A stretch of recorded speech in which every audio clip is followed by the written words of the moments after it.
नमस्कार। आज हम आपके बीच उपस्थित हैं गणित के एक अति सामान्य परंतु बहुत महत्वपूर्ण टॉपिक के साथ, जिसे हम लघुत्तम समापवर्त और महत्तम समापवर्तक के नाम से जानते हैं। सबसे पहले हम देखते हैं लघुत्तम समापवर्त। लघुत्तम लोएस्ट कॉमन मल्टीपल। लोएस्ट का अर्थ होता है लघुत्तम, कॉमन का अर्थ होता है उभय, जो सब में हो उसको कहते हैं उभय, सब में स्थित।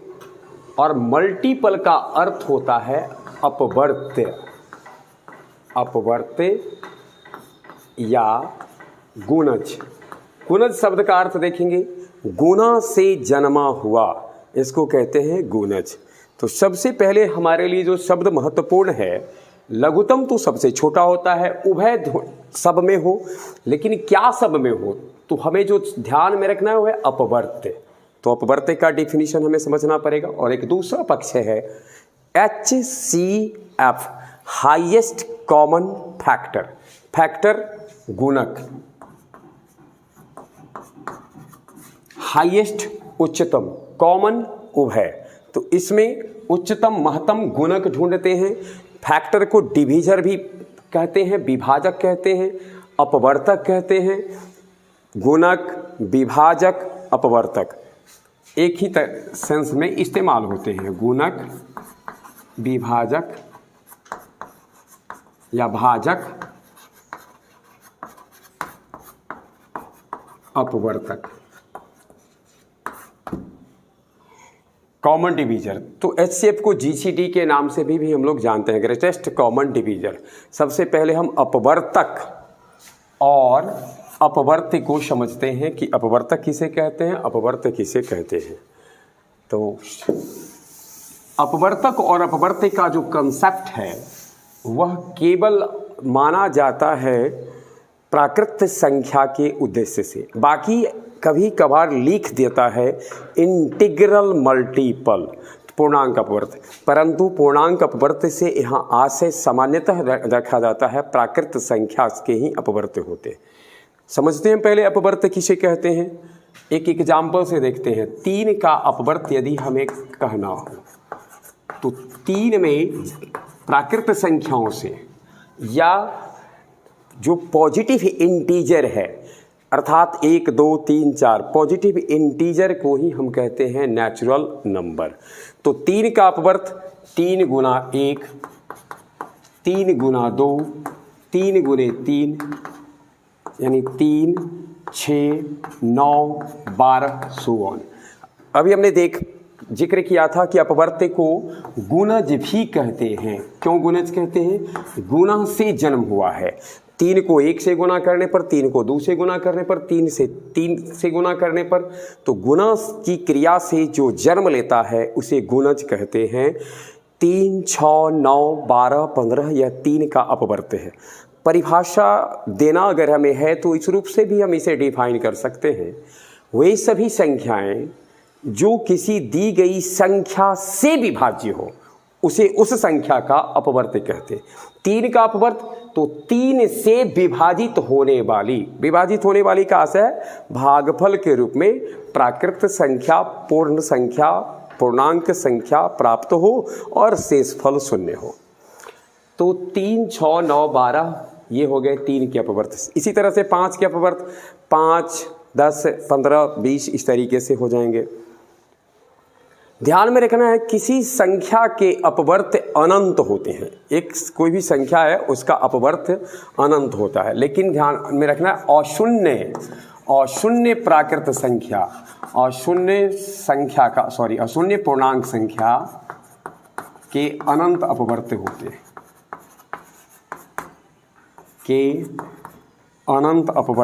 हैं, और 0 एक ऐसी संख्या है जिसके केवल 1 अपवर्त्य होते हैं। 0 गुने 1 0, 0 गुने 2 0, 0 गुने 3 0। और एक चीज़ और ध्यान में रखना है, अपवर्त्य का कंसेप्ट हो या अपवर्तक का हो, वह पारिभाषिक अर्थात कि जो अपरिभाषित टर्म है, अर्थात अनंत के लिए यह लागू नहीं होता है। तो ध्यान में रखना है हमको, किसी संख्या का अपवर्त्य जिससे यानी गुना करने से प्राप्त किया जाता है। प्रत्येक संख्या स्वयं का अपवर्त्य होती है। प्रत्येक संख्या स्वयं का अपवर्त्य होती है। शून्य का अपवर्त्य केवल शून्य है, बाकी जितनी संख्याएं हैं उसका अपवर्त्य उससे बड़ा होगा या बराबर। 5 का अपवर्त्य 5 से बड़ा या बराबर होगा। एक सिंपल अगर हम 5 का अपवर्त्य का अगर हमको लिखना पड़े जनरल फॉर्म तो हम लिखेंगे 5n where n belongs to I plus, यानी कि एक धन पूर्णांक है जहाँ n एक धन पूर्णांक है। ये था हमारा अपवर्त्य का। अब अपवर्त्य में ही अगर हम एक चीज देखें था समान अपवर्त्य। अब यदि हमको 3 और 6 का समापवर्त्य निकालना हो, समापवर्त्य, तो सबसे पहले हमें ध्यान में रखना है कि 3 का अपवर्त्य निकालना है 6 का। समापवर्त्य में सम जोड़ अपवर्त्य,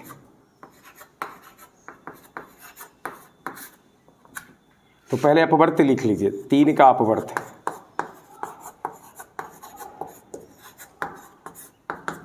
3, 6, 9, 12, 15। 6 का अपवर्त्य 6, 12, 18, 24। अब इसमें जो कॉमन है 6 नजर आता है तो समापवर्त्य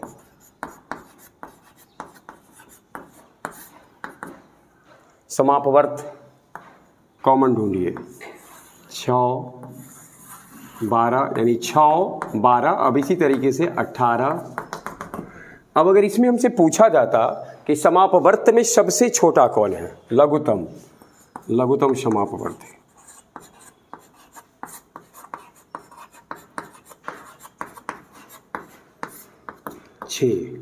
अगर हमसे ये पूछा जाता कि महत्तम समापवर्त्य बताओ,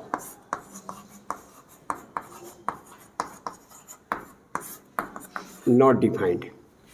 महत्तम समापवर्त्य नॉट डिफाइंड। बहुत ध्यान में रखना है, कई बार प्रोनाउंसिएशन की गलती होती है, हम सीधे समझते हैं लघुत्तम और महत्तम बोल देते हैं। लघुत्तम समापवर्त्य और महत्तम समापवर्त्य जब पूछा जाए तो 2 ऐसी संख्या जो अशून्य है, इसका महत्तम समापवर्त्य नॉट डिफाइंड होता है। महत्तम समापवर्त्य डिफाइंड नहीं होता है, लघुत्तम समापवर्त्य उसका डिफाइंड होता है। और लघुत्तम समापवर्त्य हम अपवर्त्यों में जो सबसे छोटा होता है इससे हम निकालते हैं। हम इसकी चर्चा फिर करेंगे, लेकिन अब हम लोग देखते हैं कि अपवर्त्य के बाद अगला टर्म आता है अपवर्तक का।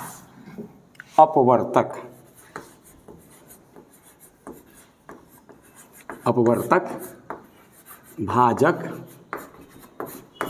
गुणक, फैक्टर, डिवीजन। अपवर्तक किसे कहेंगे? अपवर्तक का कहना हो तो फिर अब हमको देखना है जिस संख्या का अपवर्तक पूछा जाए उस संख्या में किस किस प्राकृत संख्या से भाग लगता है। हमने जिक्र किया प्राकृत संख्या का या धन पूर्णांक संख्या का। 8 का अपवर्तक, तो वो सभी प्राकृत संख्या या वो सभी धन पूर्णांक संख्या जो 8 को पूर्णतः विभाजित कर दे। 8 को 8 से भी भाग लगेगा। 8, 4, 2, 1। 6 का अपवर्तक पूछा जाए 6, 3, 2, 1। 2 का अपवर्तक पूछा जाए 2, 1। 1 का अपवर्तक पूछा जाए 1। 5 का अपवर्तक पूछा जाए 5। शून्य का अपवर्तक बहुत ध्यान में रखना है हमको। शून्य का अपवर्तक, शून्य में 1 से भी भाग लगता है, शून्य में 2 से भी भाग लगता है, शून्य में 3 से भी भाग लगता है। यानी शून्य का अपवर्तक हो जाएगा 1 2 3 4 5 6।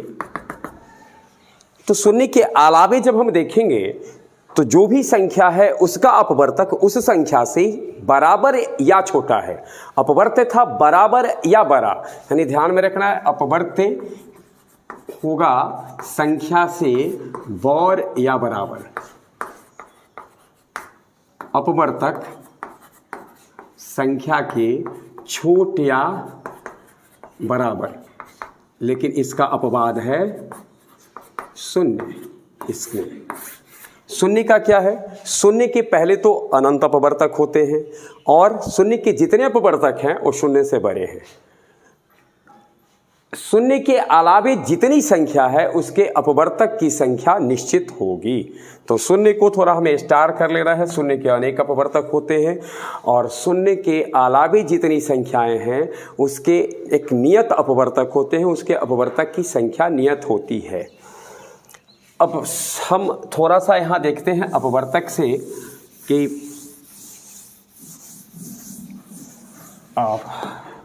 दो का अपवर्तक लिखना था, हमने लिखा 2 और 1। 1 का अपवर्तक था तो लिखा 1। 3 का अपवर्तक था 3 1। 4 का अपवर्तक था 4 2 1। 5 का अपवर्तक था 5 1। 1 के केवल एक अपवर्तक है 1। 2 के अपवर्तक 2 1 हैं। 3 के अपवर्तक 3 1 हैं। 4 के अपवर्तक 4 2 1 हैं। अपवर्तक की संख्या के आधार पर हम संख्या को वर्गीकृत करते हैं। तो अब हम संख्या को इस रूप में देखते हैं, एक भाज्य और दूसरा यौगिक।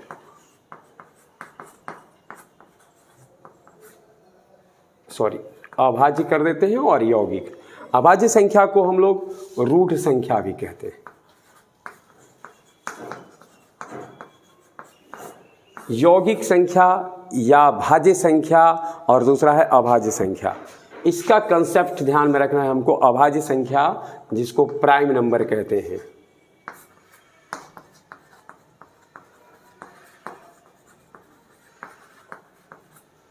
तो जिस संख्या के 2 और केवल 2 अपवर्तक होते हैं, जिस संख्या के यानी प्राइम नंबर Pn की बात की जाए तो जिसके 2 और केवल 2 अपवर्तक, 2 अपवर्तक, ना 2 से कम हो ना 2 से अधिक हो, तो एक तो खुद हो और दूसरा एक हो। दूसरे शब्द में हम ये भी कह सकते हैं जो स्वयं से विभाज्य हो और एक से विभाज्य हो, स्वयं से भाग लगने वाला और एक से भाग लगने वाला, इसको हम कहते हैं अभाज्य संख्या। लेकिन अभाज्य संख्या की परिभाषा हमसे पूछा जाए तो हमको इस रूप में देना है जिस संख्या के 2 और केवल 2 अपवर्तक होते हैं। अब इसमें देखते हैं कि कौन अभाज्य है। 1 के केवल 1 अपवर्तक है इसलिए 1 अभाज्य संख्या नहीं है। 2 के अपवर्तक 2 1 हैं तो 2 अभाज्य संख्या है। 3 का अपवर्तक 3 1 है, 3 अभाज्य संख्या है। 4 के 3 अपवर्तक हैं, 4 2 1 तो 4 अभाज्य संख्या नहीं है। 5 के 2 अपवर्तक हैं, 5 और 1 तो 5 अभाज्य संख्या है। तो इस प्रकार से जिस संख्या के 2 और केवल 2 अपवर्तक हो उसे अभाज्य संख्या कहते हैं। और जिसके 2 से अधिक अपवर्तक हो, जिसके 2 से अधिक, अभाज्य संख्या 2 अपवर्तक वाला, 2 से अधिक अपवर्तक वाला, वह कहलाता है यौगिक संख्या या फिर हम उसे भाज्य संख्या कहते हैं। अब सवाल उठता है एक क्या है, तो एक ना तो अभाज्य है ना भाज्य है। ना तो हम उसको अभाज्य की श्रेणी में रखेंगे ना यौगिक की संख्या की श्रेणी में रखेंगे। जिस संख्या के ध्यान में रखना है 2 और केवल 2 अपवर्तक होते हैं उसको हम लोग कहते हैं अभाज्य संख्या, प्राइम नंबर। हमें इस बात का स्मरण रखना है, पहली अभाज्य प्राकृत संख्या, पहली संख्या जो अभाज्य है वह 2 है। प्राकृत संख्या जो पहली अभाज्य है वो 2 है। और दूसरी बात खास है, सम भी है यह। तो कभी अगर हमसे ये पूछा जाए कि वह संख्या जो सम अभाज्य संख्या है, सम अभाज्य संख्या केवल एक है और वो है 2 के अलावे कोई भी सम अभाज्य संख्या ऐसी संख्या नहीं है जो सम अभाज्य हो। 2 के बाद हम देखते हैं 3, 5, 7, 11, 13, 17, 19, 23, 29, 31, 37, 41, 43, 47। हम 1 से 50 तक में देखते हैं कि कितनी अभाज्य संख्या है। 1, 2, 3, 4, 5, 6, 7, 8, 9, 10, 11, 12, 13, 14, 15। ध्यान में रखना है 1 से 50 तक। 1 से 50 के बीच में 15 अभाज्य संख्या है। कितनी अभाज्य संख्या है? 15। 2, 3, 5, 7, 11, 13, 17, 19, 23, 29, 31, 37, 41, 43, 47। फिर यदि हम 51 से 100 तक की बात करें तो इसमें 10 आएंगे। 10 इसके अंतर्गत आएंगे 59, 61, 67, 71, 73, 83, 79, 83,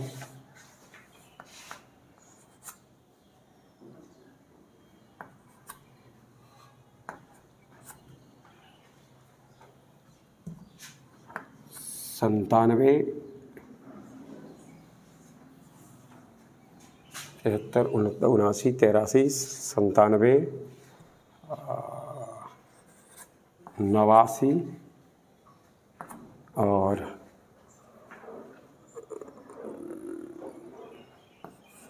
53।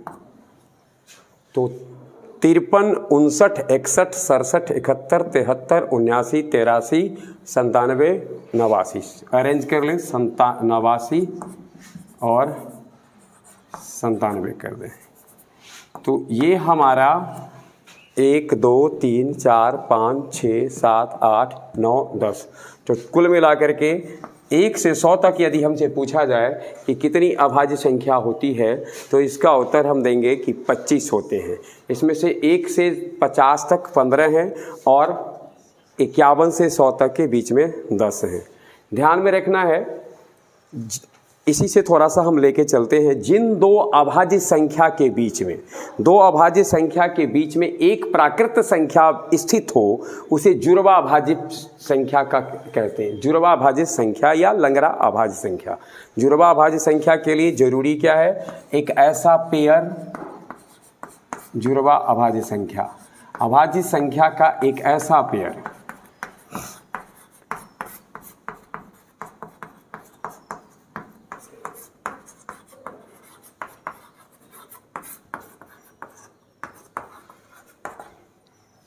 अभाज्य संख्या का एक ऐसा पेयर जिसके बीच में एक प्राकृत संख्या हो।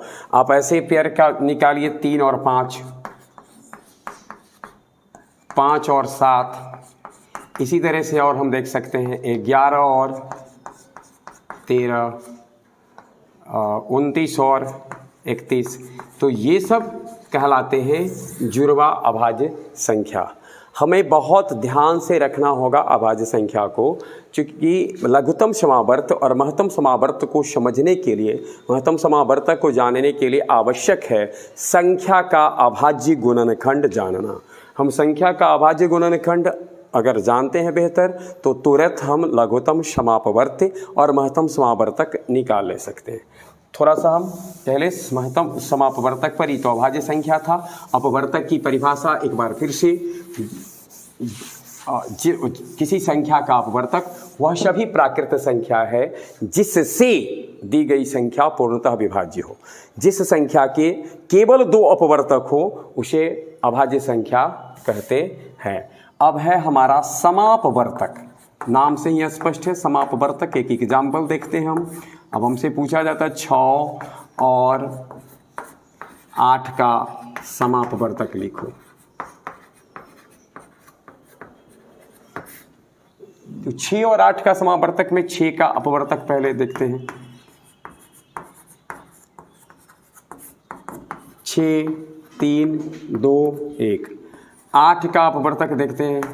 8, 4, 2, 1। समापवर्तक देखते हैं, कॉमन, दोनों में कॉमन निकालिए। 2 1। अब इसमें महत्तम पूछा जाए तो महत्तम समावर्तक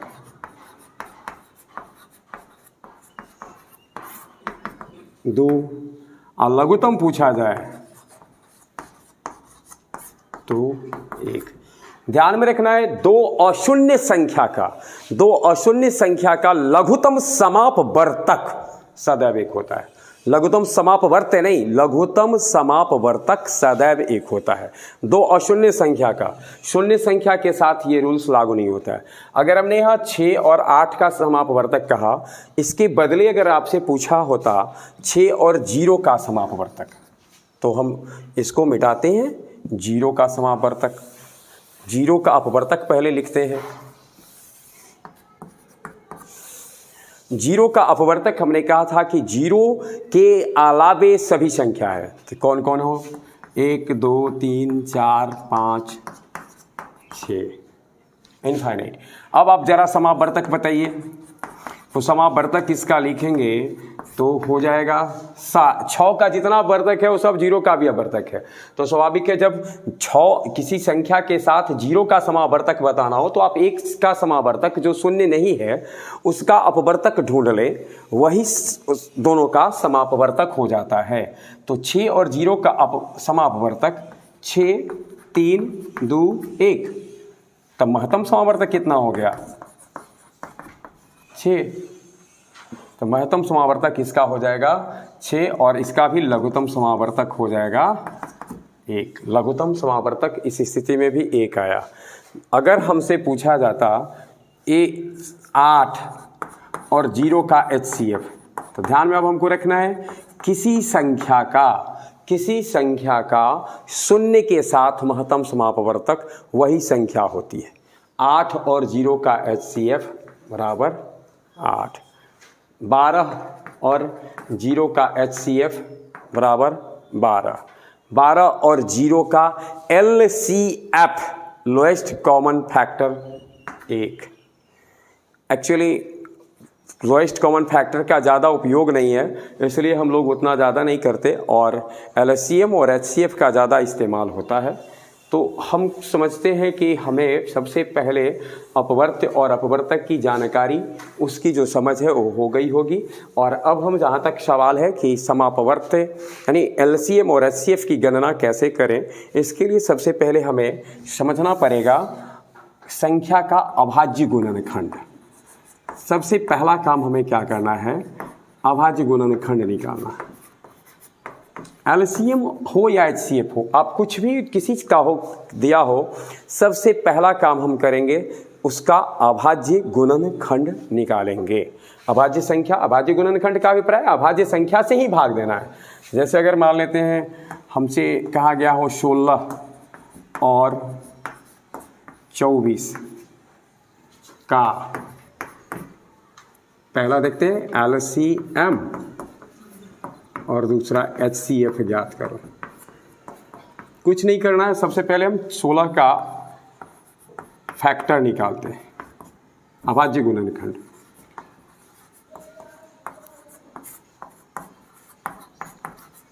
अभाज्य गुणनखंड निकालने के लिए 16 2 से भाग देंगे, 8 2 4 2 2, अर्थात इसका हो जाएगा 2 का पावर 4, 2 इंटू 2 इंटू 2 इंटू 4 बार 24 का अभाज्य गुणनखंड 24 2 12 2 6 2 3, अर्थात 2 का पावर 3 इंटू 3।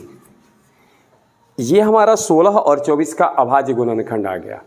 ध्यान में रखना, हमको LCM निकालने के लिए और HCF निकालने के लिए किसी चीज़ को निकालना हो, इसे भाग विधि भी है जिसकी चर्चा हम आगे करेंगे, लेकिन पहले साधारण तरीके से हम इसे इस रूप में समझें कि जिसका भी हमको कहा गया है LCM जिन संख्याओं का निकालना या जिन संख्याओं का HCF निकालना, हम सबसे पहले उसका अभाज्य गुणनखंड करते हैं।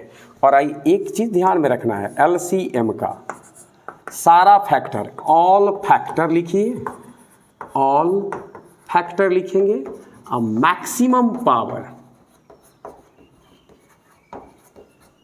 ऑल फैक्टर मैक्सिमम पावर, और HCF का all factor minimum power.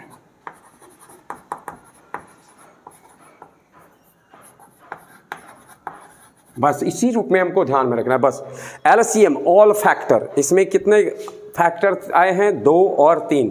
LCM निकालिए, पहले दोनों फैक्टर लिख दीजिए, 2, 3, और उसके बाद मैक्सिमम पावर, 2 का मैक्सिमम पावर, इसमें पावर 4 है, इसमें पावर 3 है, तो हम पावर 4 लिखेंगे। और 3 का मैक्सिमम पावर, उसमें तो 3 का पावर 0 है, इसमें कितना है? 1 है, तो 3 का पावर 1 ही।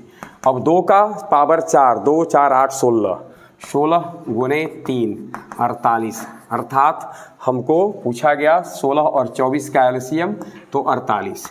HCF निकालने के लिए देखिए, ऑल फैक्टर फिर लिख दीजिए, 2 लिख दीजिए, 3 लीजिए। मिनिमम पावर, 2 का मिनिमम पावर 3 है, और 3 का मिनिमम पावर 0 है, क्योंकि उसमें जिक्र ही नहीं है 3 का, तो 3 का मिनिमम 0 है, अर्थात ये आ गया 1, और ये 2 का पावर 3 यानी कि 8। तो हमें ध्यान में रखना है, सबसे पहले फैक्टराइज कर देना है, प्राइम फैक्टराइज कर दीजिए, और प्राइम फैक्टराइजेशन करने के बाद आपको करना है सारा फैक्टर लिखिए, आराम से लिख दीजिए, सब फैक्टर लिख दीजिए। मैक्सिमम पावर से LCM प्राप्त होगा, मिनिमम पावर से HCF प्राप्त होगा। एक इस पर हम एक और देखते हैं। सपोज करें कि 18 और 24 का कहा गया LCM, तो पहले 18 का 2 और 3 2, 24 का 2 3 3। अब इसका अगर हमको कहा जाए कि LCM बताओ, तो LCM क्या करेंगे हम? पहले तो ऑल फैक्टर लिख देते हैं। फैक्टर कौन कौन आया है? 2 3। मैक्सिमम पावर आइए, 2 का मैक्सिमम पावर 3, 3 का मैक्सिमम पावर 2, 8 गुने 9 72। और अगर इसका HCF, तो मैं ऑल फैक्टर मिनिमम पावर 2 गुने 3, 2 का मिनिमम पावर 1, 3 का मिनिमम पावर 1, 6। तो 18 और 24 का महत्तम समावर्तक 6, 18 और 24 का लघुत्तम समावर्त 72। अब अगर इस तरीके से अगर हमसे ये कहा जाए किसी बहुपद का भी अगर करना हो, PX हो, QX हो, बहुपद हो, तो बहुपद का भी आप क्या करेंगे? सबसे पहले उसका फैक्टराइजेशन करें, जहाँ तक यदि संभव हो तो रैखिक गुणनखंड करें, और रैखिक गुणनखंड करने के बाद वही कंसेप्ट लागू कीजिए। सारा फैक्टर कॉमन लीजिए, सारा फैक्टर पहले लिख दें, पावर मैक्सिमम दे दें, HCF प्राप्त हो जाएगा, LCM प्राप्त हो जाएगा, और न्यूनतम पावर दे दें तो हमारा HCF प्राप्त हो जाएगा। सपोज करें कि PX बराबर, अगर हमारा ऐसा है कि PX है x + 2 × x - 3, और QX है x - 3 का पावर 2 × x + 1। अब इससे हमसे पूछा जा रहा है LCM बताओ। सो सारा फैक्टर क्या क्या आ गया? x + 2, x - 3 और x + 1। आप और लिखें x + 2, x - 3, x + 1। और मैक्सिमम पावर देखिए, तो मैक्सिमम पावर x + 2 का यही है, x - 3 में यहाँ पावर 1 है, यहाँ 2 है, तो यहाँ 2, और x + 1, x + 1 का मैक्सिमम पावर क्या है? 1। अब उसके बाद देखेंगे HCF, सारा फैक्टर लिख दें, x + 2, x - 3, x + 1।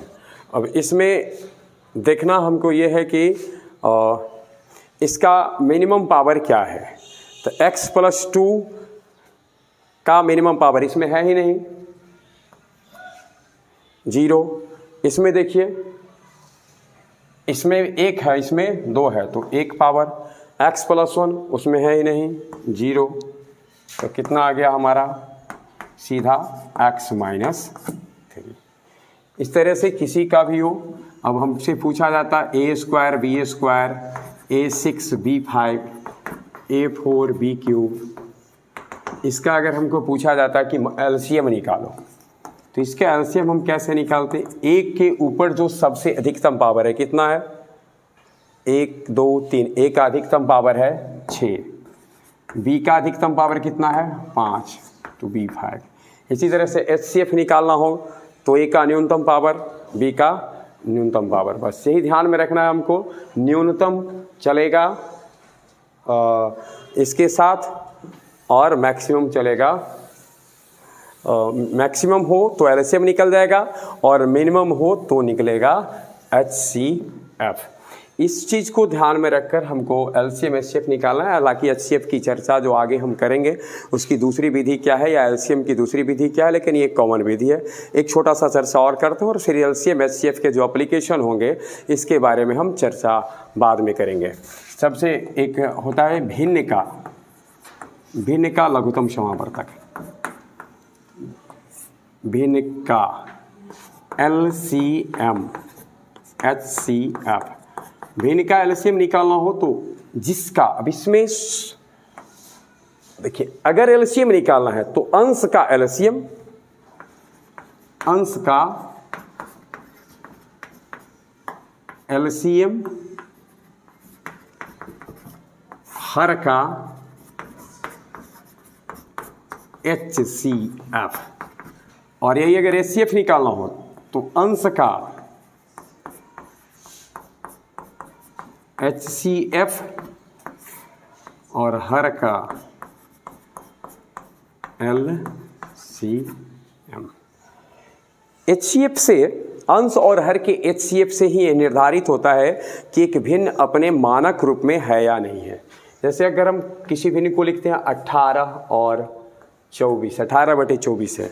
यदि अब ये पूछा जाए कि एक भिन्न अपने सबसे स्टैंडर्ड फॉर्म में है या नहीं है, तो इसको देखने के लिए क्या करें, यदि अंश और हर का महत्तम समापवर्तक 1 हो तो भिन्न को हम कहेंगे कि मानक रूप में है, अन्यथा मानक रूप में नहीं है। उसे मानक रूप में लाने के लिए क्या करना है, अंश में भी HCF से भाग और हर में भी HCF से भाग।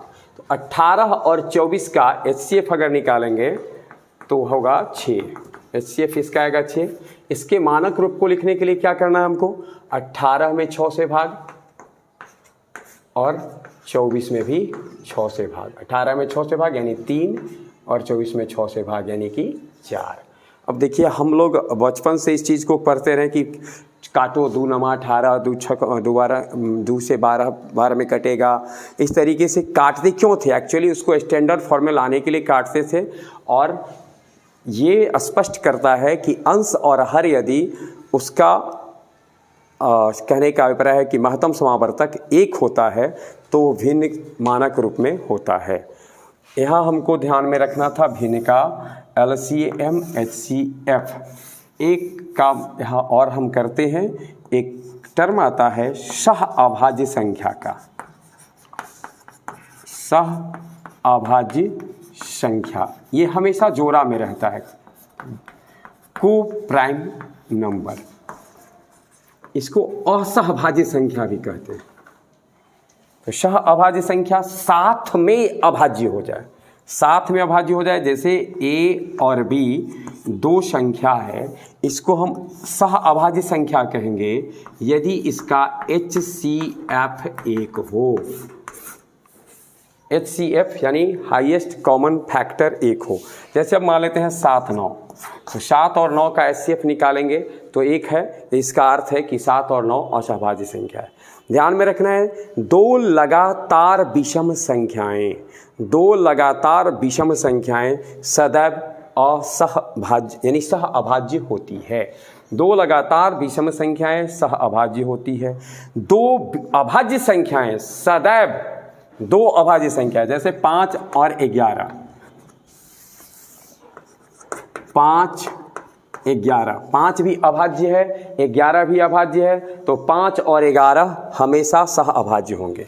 तो सह अभाज्य संख्या की परिभाषा यदि हमसे जानी जाए, एक ऐसी संख्या की जोड़ी जिसका HCF 1 हो सह अभाज्य संख्या कहलाती है।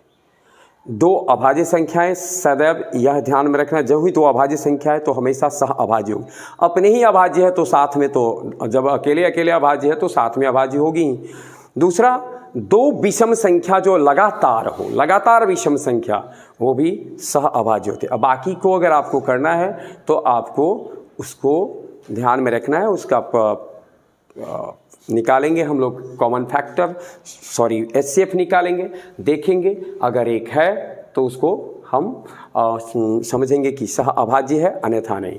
और यदि भिन्न को कहा जाएगा कि मानक रूप में लिखो तो भिन्न को अंश और हर का हम निकालेंगे पहले महत्तम, और उसके महत्तम समावर्तक से भाग दे देंगे।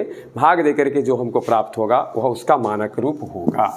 तो ये था हमारा एक चलते चलते। इसके बाद हम लोग एप्लीकेशन इसका देखेंगे अगले वीडियो में, लेकिन इसको दो संख्या के लिए या दो बहुपद के लिए ध्यान में रखना है। दो संख्या के लिए प्रथम संख्या गुणे दूसरी संख्या बराबर होता है LCM गुणे HCF, यानी दो संख्याओं का गुणनफल दोनों संख्या के LCM और HCF के गुणनफल के बराबर होता है। अब इससे जो भी चार टर्म हैं, दो संख्या है, LCM है, HCF है, चार में से जो तीन दिया रहे चौथा को हम निकाल सकते हैं। अगर एक संख्या दिया है, दूसरी संख्या दिया है, LCM दिया है, HCF दिया है, इसे निकालिए। LCM बराबर लिख सकते हैं पहली संख्या गुने दूसरी संख्या बटे HCF। HCF बराबर लिख सकते हैं पहली संख्या गुने दूसरी संख्या बटे LCM। पहली संख्या बराबर लिख सकते हैं LCM गुने HCF बटे दूसरी संख्या। दूसरी संख्या बराबर लिख सकते हैं LCM गुने HCF बटे पहली संख्या।